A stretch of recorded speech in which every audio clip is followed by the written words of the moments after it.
വെളിപ്പാട് പുസ്തകം 1-ാം അധ്യായം അതിന്റെ 1-ാമത്തെ തിരുവചനത്തിൽ ഇങ്ങനെ നമുക്ക് കാണാൻ കഴിയുന്നു.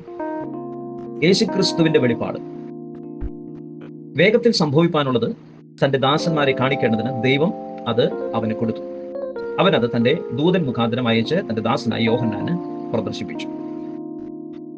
അപ്പൊ വെളിപ്പാട് പുസ്തകത്തിൽ നാം കാണുന്ന പ്രാരംഭമായി കാണുന്ന വചനം ഇങ്ങനെയാ പറയുന്നത്: യേശു ക്രിസ്തുവിന്റെ വെളിപ്പാട്. യേശു ക്രിസ്തുവിന് ഈ ലോകത്തോട് പറയാനുള്ള വെളിപ്പാടാണ് നമുക്ക് വെളിപ്പാട് പുസ്തകത്തിൽ കാണാനായിട്ട് കഴിയുന്നത്. ദൈവത്തിന് സ്തോത്രം. The revelation of Jesus Christ, യേശുവിന്റെ വെളിപ്പാട്. അതാണ് 1-ാമത്തെ വാക്യത്തിൽ കാണുന്നത്, യേശു ക്രിസ്തുവിന്റെ വെളിപ്പാട്. ഇത് യേശു ക്രിസ്തുവിനെ കുറിച്ചുള്ള വെളിപ്പാടല്ല, മറിച്ച് യേശു ക്രിസ്തു തന്റെ ദാസന് കൊടുത്തതായ വെളിപ്പാട്.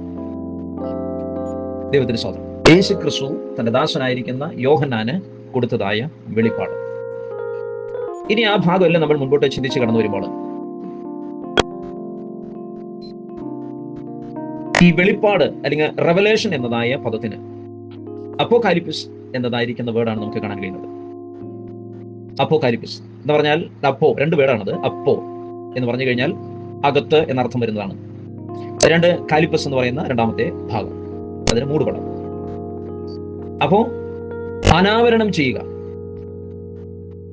മൂടിക്കിടക്കുന്ന അകത്തുള്ളതായ ഒരു വസ്തുവിനെ മൂടുപടം വന്ന് മൂടിക്കഴിയുമ്പോൾ അതിനെ പുറത്തു കൊണ്ടുവരിക, റിവീലിംഗ് എന്ന് നമ്മൾ ഇംഗ്ലീഷ് വഴി പറയും, അല്ലെങ്കിൽ അൺവീലിംഗ്. അതിനർത്ഥം അതിനെ പുറത്തു കൊണ്ടുവരിക. അകത്ത് കിടക്കുന്ന ഒരു വലിയ കാര്യമുണ്ട്, മനസ്സിലാകുന്ന ഭാഷ പറഞ്ഞു കഴിഞ്ഞാൽ അകത്ത് കിടക്കുന്ന ഒരു ഇമ്പോർട്ടന്റ് കാര്യമുണ്ട്. അതിനെന്ത് ചെയ്യുക?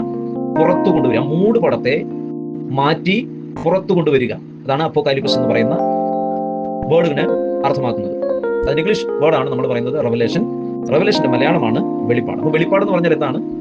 വെളിപ്പാട് എന്ന് പറഞ്ഞു കഴിഞ്ഞാൽ അകത്ത് കിടക്കുന്ന വളരെ വിലപ്പെട്ടതായ ഒരു കാര്യം, അതിന് കവർ ചെയ്ത് കിടക്കുന്നുണ്ട്, അതിന് മൂടുപടം. ആ മൂടുപടം നീക്കി അകത്തെ വിസിബിൾ ആക്കുക എന്നുള്ളതാണ് വെളിപ്പാട് എന്ന് പറയുന്നത്. അപ്പോ മറഞ്ഞു കിടക്കുന്ന വളരെ ഇമ്പോർട്ടന്റ് ആയിരിക്കുന്ന ദൈവത്തിന്റെ പദ്ധതിയുണ്ട്. കർത്താവ് സ്വർഗാരോഹണം ചെയ്യുമ്പോൾ തന്റെ ശിഷ്യന്മാരോട് പറഞ്ഞൊരു കാര്യമുണ്ട്: ഞാൻ നിങ്ങൾക്ക് വേണ്ടി സ്ഥലം ഒരുക്കുവാൻ പോകുന്നു. ഞാൻ പോയി സ്ഥലം ഒരുക്കിയാൽ പിന്നെയും വന്ന് ഞാൻ ഇരിക്കുന്നിടത്ത് നിങ്ങളെയും ചേർത്തുകൊള്ളും.